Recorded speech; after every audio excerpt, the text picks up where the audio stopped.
पत्रकार वार्ता के विषय में बताया। आज की प्रेस कॉन्फ्रेंस शुरू करने से पहले हम अपने तमाम ऑर्गेनाइजेशंस की तरफ से और सिख यूनाइटेड फ्रंट की तरफ से जो कल कश्मीर में दहशतगर्दी का नंगा नाच हुआ है उसकी मजम्मत करते हैं, उसकी कंडेमनेशन करते हैं इन स्ट्रांगेस्ट ऑफ वर्ड्स, और उम्मीद करते हैं कि सरकारें, चाहे वो दिल्ली की सरकार है या यहाँ की सरकार है, ये उनका फर्ज बनता है कि एक दूसरे के साथ तालमेल बनाते हुए इस दहशतगर्दी से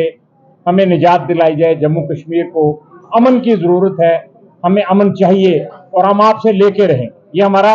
आईनी हक है। इसके अलावा जो आज के प्रेस कॉन्फ्रेंस का विषय है वो ये है कि हम उन लोगों का शुक्रिया अदा करना चाहते हैं जिनसे हमने अपील की थी इलेक्शन से पहले कि इस सेकुलर अलायंस के लिए वोट डाला जाए और उसको कामयाब किया जाए, और लोगों ने भारी तादाद में वोट डाल के इस अलायंस को, सेकुलर अलायंस को कामयाब किया है। तो हम उनका शुक्रिया अदा करते हैं और फिर अलायंस की सरकार बनने के बाद उमर अब्दुल्ला साहब का शुक्रिया अदा करते हैं कि जिन्होंने जम्मू के इलाकों में प्रॉपर नुमाइंदगी देने के लिए इस चीज का कोई लिहाज नहीं देखा कि यहाँ से कोई चुन के आया है कि नहीं आया है, और उन्होंने पहली बार जम्मू को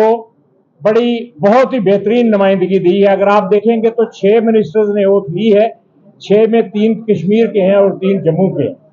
और अगर चीफ मिनिस्टरशिप जो है वो उमर साहब के हिस्से में आई है, क्योंकि उनके पास ओवरवेलमिंग मेजॉरिटी थी, तो डिप्टी चीफ मिनिस्टर उन्होंने जम्मू से सुरेंद्र चौधरी जी को बनाया है, और काबीना में सतीश शर्मा जी को और जावेद राणा जी को लेकर उन्होंने ये साबित किया है कि जम्मू के हर खित्ते, हर इलाके, हर डिस्ट्रिक्ट को वो प्रॉपर रिप्रेजेंटेशन देना चाहते हैं। और इतना ही नहीं, उन्होंने ये भी कहा है कि स्टेटहुड जो है वो जब रिस्टोर हो जाएगी तो हम जो है अपर हाउस को, लेजिस्लेटिव काउंसिल को फिर रिवाइव करेंगे, और वो इलाके या वो लोग, जो वो तबके जो चुन के नहीं आ सके हैं, उनको उसमें नुमाइंदगी दे के हम प्रॉपर काबीना में भी रिप्रेजेंटेशन देंगे। उनकी इस स्टेटमेंट को, इस बयान को हम उनको वेलकम करते हैं, और साथ में उम्मीद करते हैं कि गवर्नमेंट ऑफ इंडिया जो है स्टेटहुड, जैसा कि उन्होंने वादा किया हुआ है पार्लियामेंट में, और सुप्रीम कोर्ट में भी सॉलिसिटर जनरल ने बयान दिया था कि हमने पार्लियामेंट में वादा किया हुआ, हम ये करेंगे। हम उम्मीद करते हैं कि अब चूंकि इलेक्शन हो गए हैं तो गवर्नमेंट ऑफ इंडिया, प्रधानमंत्री जी और गृह मंत्री जी अपने उस वादे को पूरा करते हुए स्टेटहुड यहाँ पे फौरन से पेशतर रिस्टोर करेंगे। उसके अलावा हम ये जो अपनी कौमी कुछ मसले हैं, जैसे कि पंजाबी लैंग्वेज है, और पंजाबी लैंग्वेज को सरकारी लैंग्वेज का दर्जा देना, और पंजाबी को स्कूलों से, प्राइमरी स्कूल से लेकर एलिमेंट्री एजुकेशन से लेकर हायर एजुकेशन तक उसको लागू करना, ये हमारी पहले से मांग रही है, जो कि पिछली सरकार ने इसको डाइल्यूट कर दिया। हमारी पंजाबी की लिंग्विस्टिक आइडेंटिटी जो सिखों की है सदियों पुरानी, उसको कमजोर करने की कोशिश की गई है, उसको दोबारा बहाल किया जाए ताकि हमारे बच्चे जो हैं वो पंजाबी पढ़ते रहे और जम्मू कश्मीर के लोग पंजाबी पढ़ते रहें और गुरु ग्रंथ साहब के साथ जुड़े रहें, धर्म के साथ जुड़े रहें। जब तक हमारा समाज धर्म के साथ जुड़ा रहेगा तो समाज एक शांति प्रिय तरीके से, हमारा वो जो भारत सोने की चिड़िया हुआ करती थी वो दौर वापस आ जाएगा। उसके अलावा पीओजेके के रिफ्यूजीज को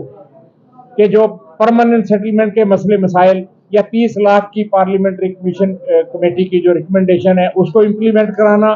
प्लस इवैक्यू प्रॉपर्टीज को परमानेंट अलॉटमेंट कर देना कि जहाँ के जिनके पास वो है,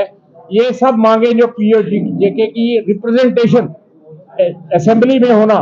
अलग से अपनी 24 सीटों में से 8 सीटों को जो है वो रिजर्व करके पीओजेके के लोगों को, हर तबके को, मुजफ्फराबाद के, पुंछ के, मीरपुर के, बॉर्डर के इलाके के जितने भी डिसलाइट है लोग, उन सबको वहां नुमाइंदगी मिले। ये हमारी मांगे हैं जो आपके जरिए हम सरकार तक पहुंचाना चाहते हैं, और उमर साहब का फिर एक बार शुक्रिया करते हैं जिन्होंने कि जम्मू को बहुत ही अच्छी नुमाइंदगी दी है, और मांग करते हैं कि दरबार मूल को यहाँ रिस्टोर किया जाए ताकि जम्मू के व्यापारी को, माता को, बहन को, नौजवान को यहाँ रोजगार और उनके काम जो है सेक्रेटरीट में अफसरों से हो सके और आपस में तालमेल और भाईचारा दोनों रीजन में, जम्मू और कश्मीर के रीजन में आपस में बढ़ सके और जम्मू के इलाकों में टूरिज्म को भी जो है वो बढ़ावा दिया जाए। स्पेशल तौर पे कश्मीर में तो टूरिज्म पहले से है, कई सदियों से है, तो अब जम्मू के इलाकों में बड़ी खूबसूरत जगह हैं, उनको भी जो है टूरिज्म के नक्शे पे लाया जाना चाहिए।